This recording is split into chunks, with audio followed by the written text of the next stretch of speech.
अस्सलाम वालेकुम या अहले इस्लाम। उम्मीद करता हूँ मोमिनीन इकराम आप खैरियत से होंगे। सामीन ग्रामी कदर, आज की इस वीडियो में हम आपको बताएंगे कि वो कौन सी वजह थी कि जो अल्लाह के नबी हजरत यूसुफ अलैहिस्सलाम इतने हसीन नबी थे, बल्कि जिनके किस्से को कुरान में आसनुल कसस के नाम से याद किया गया है। वो नबी जो अल्लाह का इतना हसीन नबी था, उसकी नस्ल में आगे नबूवत क्यों ना कायम रही, उसकी नस्ल में से कोई नबी क्यों ना आया। लेकिन इससे पहले जिन मोमिनीन ने अभी तक हमारा चैनल सब्सक्राइब नहीं किया, हमारे चैनल को सब्सक्राइब करें ताकि इस तरह की मजीद इन्फॉर्मेटिव वीडियोस आप तक पहुंचती रहें। सामीन ग्रामी कदर, इमाम जाफर सादिक अलैहिस्सलाम फरमाते हैं कि जब हजरत यूसुफ अलैहिस्सलाम मिस्र के बादशाह बन चुके थे, उस वक्त जनाबे हजरत यूसुफ अलैहिस्सलाम से उनके बाबा हजरत याकूब अलैहिस्सलाम जब मिलने के लिए आए, जब इतने अरसे की जुदाई के बाद बाप को पता चला कि बेटा मिस्र का बादशाह बन चुका है, तो हजरत याकूब अलैहिस्सलाम हजरत यूसुफ अलैहिस्सलाम से मिलने के लिए मिस्र तशरीफ लेकर आए। तो जब हजरत यूसुफ अलैहिस्सलाम को ये इतला मिली कि उनके बाबा उनसे मिलने के लिए आ रहे हैं, तो इमाम फरमाते हैं कि उस वक्त यूसुफ अपने शहर से बाहर हजरत याकूब के इस्तकबाल के निकले। लेकिन जैसे ही शहर से बाहर आए और उनकी नजर अपने बाप हजरत याकूब अलैहिस्सलाम पर पड़ी, तो उन्होंने एक लम्हे के लिए सोचा कि मैं सवारी से उतर कर पैदल अपने बाप का इस्तकबाल करूं। लेकिन इसके बावजूद फौरन उनके ख्याल में आया कि मेरा एक शाही वकार है। अपने शाही वकार को सोचते हुए वो अपनी सवारी से ना उतरे, बल्कि सवारी पे बैठे बैठे उन्होंने अपने बाबा हजरत याकूब अलैहिस्सलाम को सलाम किया।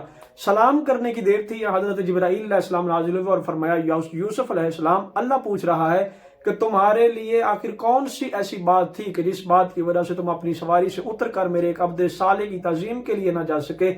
सिर्फ यही बात कि तुम्हें अपने शाही जलाल का, शाही वकार का ख्याल आया है। अल्लाह फरमा रहा है, ऐसा करो यूसुफ, अपने हाथ को फैलाओ। इमाम फरमाते हैं जैसे यूसुफ अलैहिस्सलाम ने अपने हाथ को फैलाया, यूसुफ अलैहिस्सलाम की हथेली से एक नूर निकला और गायब हो गया। यूसुफ अलैहिस्सलाम ने पूछा, जिब्राईल अलैहिस्सलाम ये क्या था? तो जिब्राईल ने कहा कि यूसुफ नबी, ये इस बात की सजा है कि तूने अल्लाह के एक हुज्जत का एहतराम नहीं किया।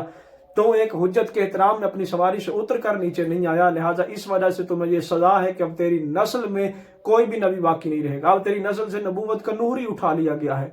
सामीन ग्रामी कदर, जरा खुद अंदाजा कीजिए कि एक हुज्जत दूसरी हुज्जत के एहतराम में अपनी सवारी से ना उतर के इस्तकबाल करे तो अल्लाह उसकी नस्ल में से नबूवत को उठा लेता है। उसकी नस्ल में फिर अब तक कोई नबी ही नहीं आता। अब खुद सोचें, जब एक हुज्जत पे दूसरी हुज्जत का इतना एहतराम है तो फिर रैयत पर हुज्जत का एहतराम करना कितना लाजमी होगा। सामीन ग्रामी कदर, अपने वक्त के इमाम को हर वक्त याद रखा करें, अपने वक्त के इमाम का एहतराम किया करें।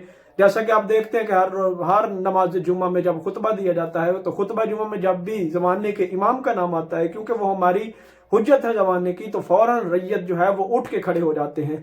लिहाजा अपने बच्चों को, अपने घरों में अपने बच्चियों को इस बात का दर्स दिया करें कि जमाने की हुज्जत का एहतराम कैसे करना है। खुदावंद कुद्दूस से ये दुआ गो है कि खुदावंद कुद्दूस हमें इमाम ज़मान अलैहिस्सलाम के हुज्जत दौरान के लश्कर में शुमार फरमाए और मौला हमें वैसा बनाए जैसा मौला चाहते हैं।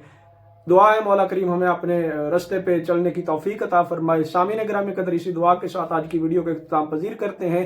आने वाली अगली वीडियो तक अपना ख्याल रखिएगा, हमें अपनी दुआओं में याद रखिएगा। अल्लाह हाफिज़, अली मुहाफिज़।